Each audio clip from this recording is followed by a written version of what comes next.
6th standard term 3 chapter 2 இன்டீஜர்ஸில் exercise 2.1ல் 4th sum பார்ப்போம். என்ன கொடுத்துருக்குறாங்கன்னு பார்த்தீங்கன்னா on the number line which number is அப்படின்னு சொல்லிட்டு 2 கொஸ்டினை கொடுத்துருக்குறாங்க. அதாவது என் கோட்டில் அப்படின்னு சொல்லிட்டு எனக்கு கொடுத்துருக்கக்கூடிய 2 கேள்விக்கு உண்டான பதிலை நம்ம கண்டுபிடிக்கணும். ஓகேங்களா? ஸோ என்ன சொல்கிறாங்க அப்படின்னு பார்த்தீங்கன்னா first question 4 units to the right of -7. முதல்ல எந்த நம்பருக்கு கேட்டிருக்கிறாங்க? -7. ஸோ நான் என்ன பண்ணுறேன், முதல்ல -7 முதல்ல நம்பர் லைனுன்றது எப்படி இருக்கும்? 0 இருக்கும். 0க்கு ரைட் சைடில் பார்த்தீங்கன்னா பாசிட்டிவ் வேல்யூஸ் ஆகவும் 0க்கு லெஃப்ட் சைடில் பார்த்தீங்கன்னா நெகட்டிவ் வேல்யூஸ் ஆகவும் இருக்கும். அதாவது மிகை முழு குறைமுழு அப்படின்னு சொல்லிட்டு தமிழில் சொல்லுவாங்க. ஸோ இப்போ என்ன சொல்கிறாங்க? -7. ஸோ நான் என்ன பண்ணுறேன், -7 ஃபஸ்ட்டு மார்க் பண்ணிக்கிறேன். -7லேருந்து என்ன பண்ணணுன்றாங்க? Right side move பண்ணுன்றாங்க.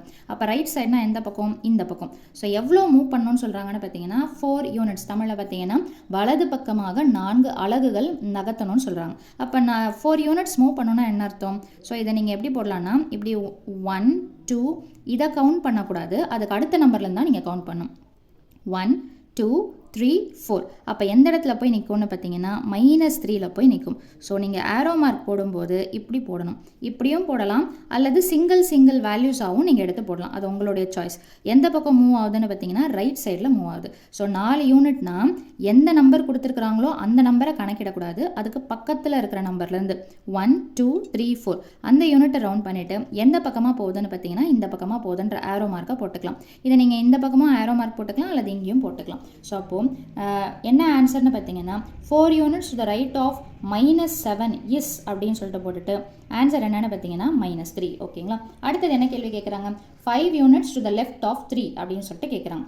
முதல்ல என்ன பண்ணணும்? 3 நான் சொன்ன மாதிரி 0க்கு ரைட் சைடில் பாசிட்டிவ், 0க்கு லெஃப்ட் சைடில் நெகட்டிவ். முதல்ல எந்த நம்பர் கொடுத்துருக்குறாங்களோ அதை அப்படியே பிளாக் பண்ணிக்கணும். ஸோ இப்போ இந்த இடத்துல பார்த்தீங்கன்னா நான் சிங்கிள் வேல்யூவாக அப்படியே ஒரே ஆர்ச்சாக போட்டு காமிச்சிட்டேன் இல்லைங்களா? இப்போ இந்த இடத்துல அவங்க கொடுத்துருக்குற கவுண்ட்டுக்கு ஏற்ற மாதிரி கூட நம்ம போட்டுக்கலாம், அது நம்மளோட சாய்ஸ். ஸோ அப்போ என்னென்னு பார்த்தீங்கன்னா எந்த பக்கம் மூவ் பண்ணும்? லெஃப்ட் சைட், அதாவது இடது பக்கம். ஸோ லெஃப்ட் சைட்னா 3க்கு லெஃப்ட்னா இந்த பக்கம். ஓகேங்களா? எத்தனை இது மூவ் பண்ணணும்னு சொல்கிறாங்க? 5 யூனிட்ஸ். இந்த நம்பரை கவுண்ட் பண்ணக்கூடாது, இதிலிருந்து எத்தனை நம்பரை கவுண்ட் பண்ணணும்னு பார்த்தீங்கன்னா 5 நம்பர். அப்போ என்னென்ன வரும்? 1 2 3 4 5. ஸோ அப்போது ஆன்சர் என்ன வரும்னு பார்த்தீங்கன்னா -2. நீங்கள் எப்படி சிங்கிளாக மூவ் பண்ணாலும் சரி, இல்லை ஒரேடியாக டைரெக்டாக இப்படி ஒரே ஒரு ஆர்ச்சை போட்டுட்டு எந்த பக்கமாக வரையும் போது நீங்கள் இப்படி வரைஞ்சிக்கலாம், இப்படி வரைஞ்சிக்கலாம். ஆனால் எந்த பக்கம் மூவ் ஆகுதுன்றதுக்கு இந்த ஆரோ மார்க் தான் டினோஷன். ஸோ அப்போ ஆன்சர் என்ன வரும்னு பார்த்தீங்கன்னா 5 units to the left of 3 என்ன வரும்னு பார்த்தீங்கன்னா இஸ். சிம்பிளை மறக்காதீங்க, சிம்பிள் ரொம்ப முக்கியம். -2. ஸோ இவ்வளோ தான் இந்த சம்மோட சொல்யூஷன். தேங்க்யூ.